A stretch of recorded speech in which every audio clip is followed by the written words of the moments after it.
Welcome to It's Getting Better All the Time, Mental Health Outreach with your host, Sister A. LeGree. And the topic of this broadcast is, it's kind of a long one, but it's living with an SMI. Do not let people's fear, trauma, or drama hold you back. Again, this is It's Getting Better All the Time, Mental Health Outreach with your host, Sister A. LeGree, providing information and support while encouraging hope and faith. You can log on to our website at igbattmho.org. Again, you can log on to our website at igbattmho.org.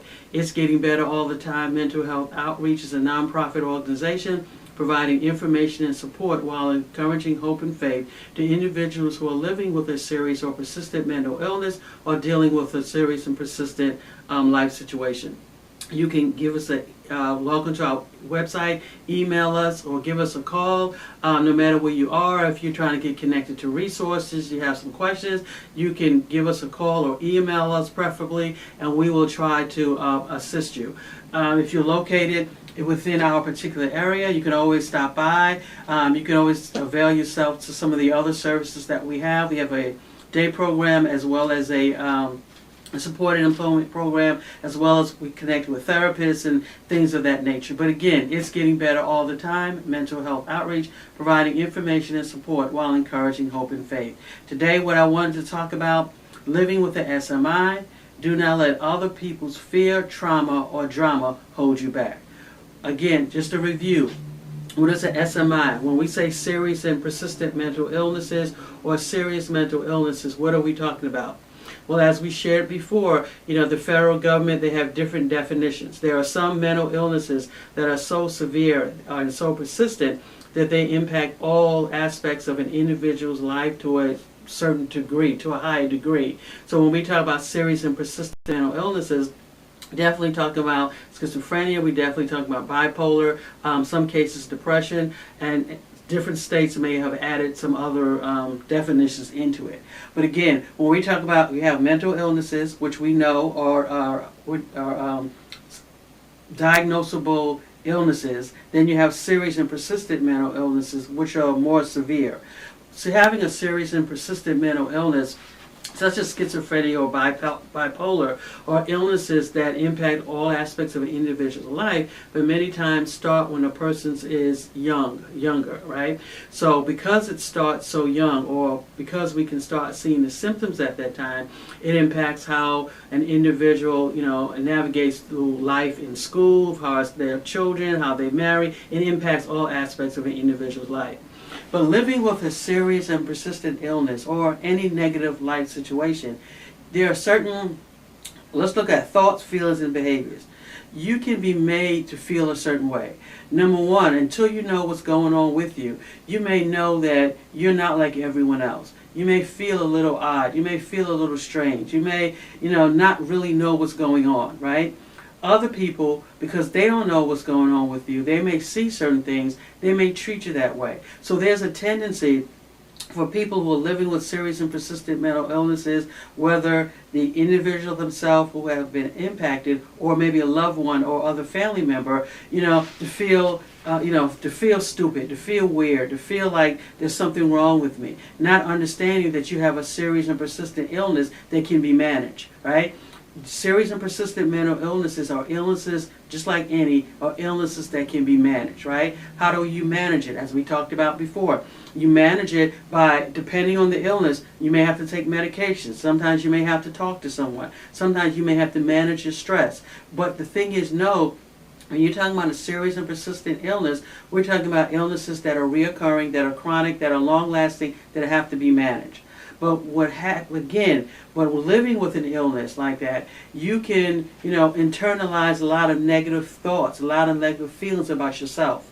You can feel worthless. You can feel hopeless. You can feel like there's no way out of this. Nothing will ever change. You can feel like, every day is the same day. When you're so depressed and you can't get out of bed and you just feel, and again, we're talking about clinical depression, right? I'm not talking about just sadness, or sometimes we throw the term around, I'm depressed. And you may be sad or you may be depressed, but we're talking about clinical depression here. So when you're clinically depressed and you're laying in bed for days at a time, and sometimes you just you're so depressed that you actually pee in the bed because you just don't have the energy to get up. When you're in that particular situation, you can feel stupid. You can feel like I said, something is wrong with you. You could become your own worst critic. But what I'm telling you is that there's a subset of people out there that if you're not careful, they will, you will internalize their stuff, their trauma, their drama. Because one of the things that we're seeing is that because of things that have happened to us, because of the trauma, because of the drama, there are a lot of people who are and I wrote this down so I could remember it. Other people's responses to the trauma, drama, pain. Don't let it keep you from living a full life, right? Other people, because of things that have happened to them, because of they've been hurt, because of the narcissist in their life, or because of what their mother did, their father did, whatever it is, because somebody hurt them, or what they're doing now, there's a subset of the population, they're into this thing now, they're withdrawing. One of their projections, one of their defense mechanisms is to withdraw. They don't need anybody. People are unsafe. So because people are unsafe, they don't like people, they don't want to be around people, people always hurt people, and that's their defense mechanism, right? We're not going to get into that today. They don't, everything is scary to them. The world is so scary, right? People are so scary. Well, you can't do this because you might get hit by a bus. You can't do this because you might choke. You can't do this because people are mean to you. If a person says something to you, to them, they feel like it's an attack, right? Again, because of what's going on the inside. When you're not emotionally whole, these are some things that you feel. You think everybody's out to get you. You think that somebody could say something to you, it could be really nice, you take it in the wrong way, it's an insult, right? You have a group of people like that. When I'm talking to people with a serious mental illness, serious and persistent illness, you have a lot going for you, right? You know that you have a serious, persistent mental illness. You're managing your illness. All of these negative thoughts that people are trying to say and to share, what I'm telling you is to reject those thoughts, right? Because you have a wonderful purpose in store. You have come through so much. You have come through the suicide attempt. You have come through, people talking about you. You have come through years of your life where you didn't even know who you were. Now that you're in a better place, recognize that yes, while you may have a serious mental illness, a serious and persistent illness, there are other people who may not be diagnosed with a serious and persistent illness, but they have an illness, a negative illness that impacts their thoughts, right? That impacts their view of the world. You've been through that enough. Don't let other people's fears hold you back. Don't let other people's negative experiences keep you from becoming the person that you were designed to be. You need people, right? Having support systems, right? Having people around you that you can trust is one of the major toolbox for people living with a serious and persistent illness. You were not designed, none of us were designed to go through life being alone, to go through life not wanting to be around people, right? Those thoughts, those feelings are a reaction to something else, right? We don't want to do that. We want to realize that you're in a state of your life now where you can walk free, right? You understand what's going on with you. You understand your illness is better. You know that you can move forward. You know that, there's medication. You can talk to people. You can get help. You know these things now. It's time for you now to start living. Don't become entangled again with those negative thoughts, those negative people. If they don't want to be around other people, the world is unsafe, that's them. You know how valuable people are. Okay? Are we saying that you have to be careful and you gotta, no, we're not saying not to do those things. But what I'm saying is don't become so overly afraid, so overly caught up into other people's drama, their reaction to their drama and their trauma, that it impacts you, that it holds you back. Because what happens is whenever we allow past things to keep us from living a life now, we are being held hostage to the past, and we don't want to do that. You have been held hostage long enough. You already have to deal with the voices. You have to deal with the hallucinations. You have to deal with your symptoms. You don't need to deal with other people's negative life. Live your life. If you're watching me, if you're listening to me now, and you're living with a serious mental illness, you know that there's hope out there, right? And if you don't know, you need to get around other people so you can begin to see that hope, right? What happens is, as we say here, and I know people who listen to me seem like I'm saying the same thing over and over again, but when we talk about living with a serious, persistent mental illness or an illness, a negative life situation, that illness, that negative life situation, if we're not careful, will keep us living in a box, right? It will keep us living isolated. It will keep us not to live a fulfilled life. The problem is not the illness.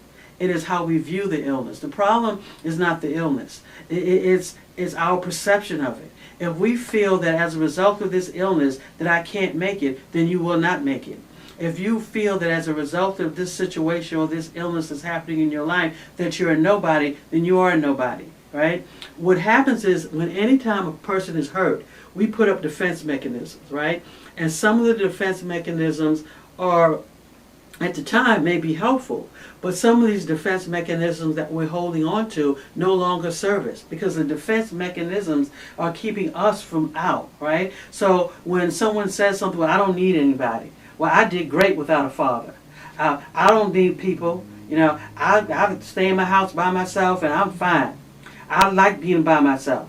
I don't care about people, right? These things, okay, in themselves, that may sound great. But what is the why behind that, right? When you explore the why, you find out there's something more to that. Again, that's not my purpose today. But what I'm saying to you is, you've done that enough, right?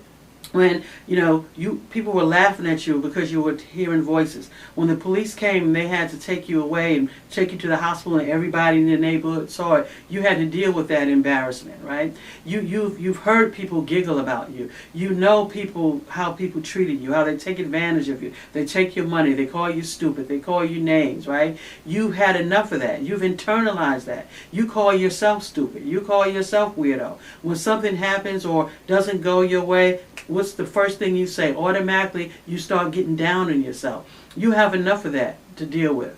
What you want to do is, even when you have those thoughts yourself, right, you have to challenge those thoughts. Okay, where's the evidence? Where's the proof?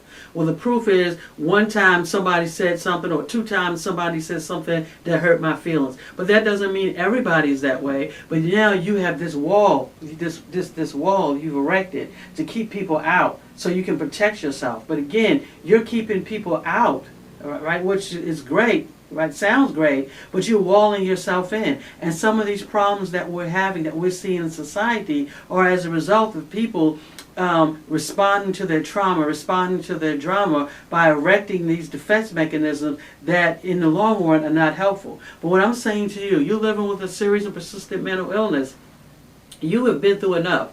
You don't need other people's fear, other people's trauma, other people's drama reaction to continue to limit you in any way. That's them, okay? If they feel the world is unsafe, the world is not unsafe, right? There are plenty of good people in the world. It's just that you found the wrong ones, right? You have to find the right ones. What I'm saying to you, living with a serious and persistent mental illness, by now you know what is in your toolbox, right? Number one, people. Right? It may not be the person you want, but there are people. You cannot exist. You cannot live healthy. You cannot be productive without engaging with other people. Whenever you find yourself overly isolating, you have to kind of find out, okay, what's going on with me? Why am I isolating? Right? So again, living with a serious and persistent mental illness, there are certain things that you will need to do in order to keep yourself healthy, right? Managing your stress, eating right. If you have to take medications, taking your medications, engaging with other people, whatever that looks like. Having a full life, right? Getting involved in activities. And it doesn't have to be something major, it could be something small. It could be, going walking in a walking group, or going to the gym, or, volunteering. It could be whatever it is, right? The thing is, it could be talking to somebody on the telephone. Whatever it is, you want to have a full life. You don't want to get to a point in your life where the only thing you're managing are the illness. The only thing you're worried about, okay, I need to take my medication, I need to go to therapy, but then you don't have a life, right? We talk about thoughts, feelings, and behaviors. Our spirit, soul, and body all needs to be managed, all needs to be nourished. When we're living with a serious and persistent mental illness, you are more than your illness. You're not just a person diagnosed with schizophrenia. You're not just a person living with bipolar. You're a person who can get married. You're a person who can have children. You're a person who can live a full life. But if you allow those projections, those defense mechanisms that you have put up in order to keep from being hurt, to keep you from living, yeah, you'll never be hurt, but you'll never live a full life. Yeah, you'll be hurt, but you'll never know the fullness of what's out there for you, right? Yeah, you'll be living, but you really won't have a full life. Yeah, like I said, a full life. God has come so that you might have life and life more abundantly. You can't have life more abundantly in isolation. You can't have life more abundantly if you always think negative. Some people always think negative. Everything is critical. The sky's always falling in. Anything go wrong, they automatically go to the extreme end of what could happen. Right? You don't want to be there. You're living with a serious and persistent mental illness. You've been through enough. You've had enough. You dealt with enough. You don't need anybody else stealing your joy. No one else blocking your blessing, right? You have to begin to realize just because you have a mental illness, that doesn't mean that you're quote unquote crazy. That just means you have a diagnosis like diabetes or hypertension that needs to be managed, right?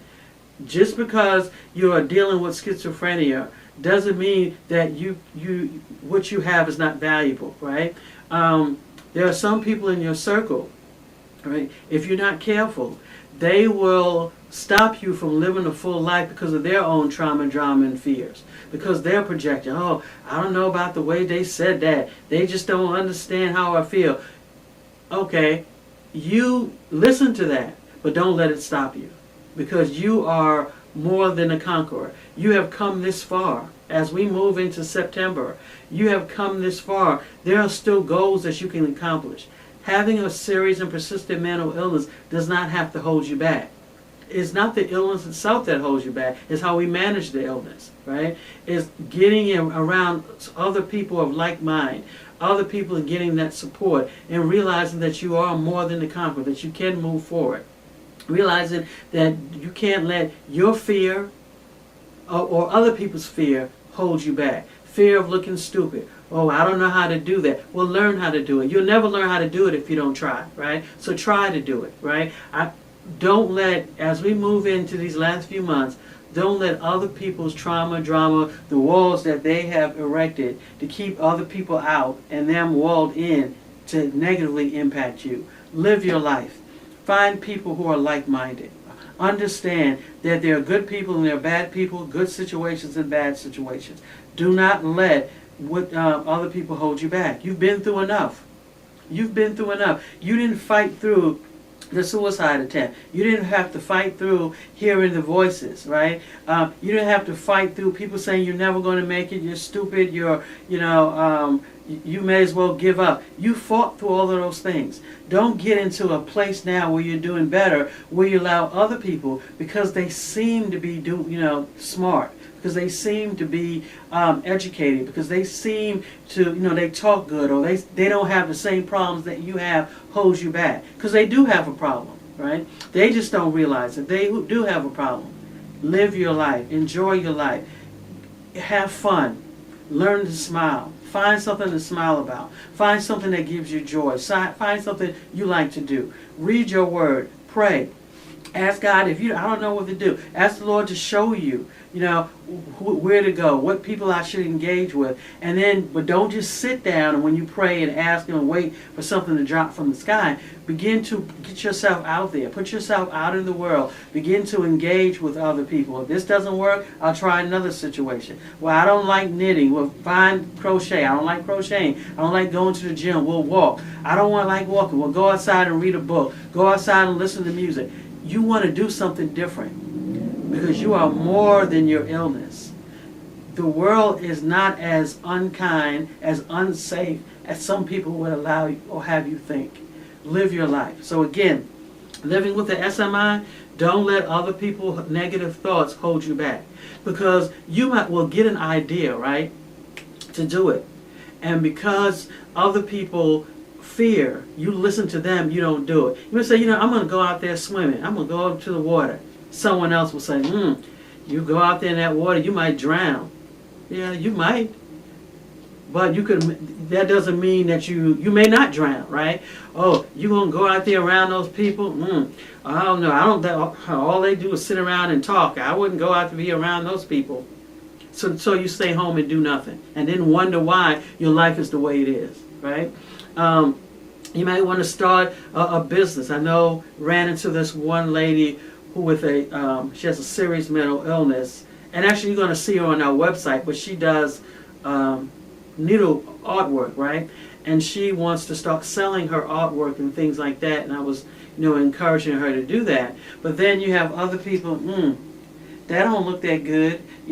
People are not going to buy that. Well, how do you know people are not going to buy it? How does she know that unless she gets out there? To me, it looks really nice, right? I would buy it. So what is the issue? Well, if she's not careful, she will allow other people to dim her light. Don't let other people dim your light. Because remember, you're coming from a place where you already had to overcome those negative thoughts, feelings, and behaviors because of your illness. Whether people said it directly, indirectly, or because it's inside of you. You already have to deal with that. You don't need other people to add to your fear. Try it. Try starting your YouTube channel and tell people, well, what am I going to say? Talk about your experiences. Your experiences are nobody's experience is better than yours. What you have to say is no less important than someone else's, or what I'm saying, right? Whatever you want to do, right? Live your life.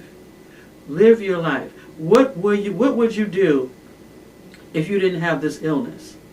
Well, then find a way to do it.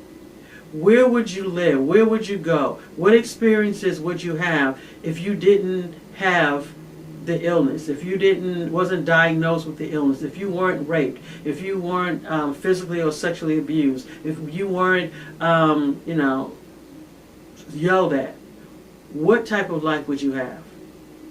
You can still have that life. You can still have it.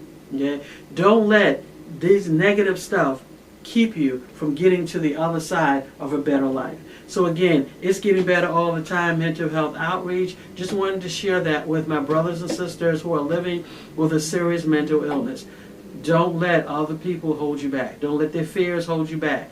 Some people, they just see the world as negative. That's their problem, their issue.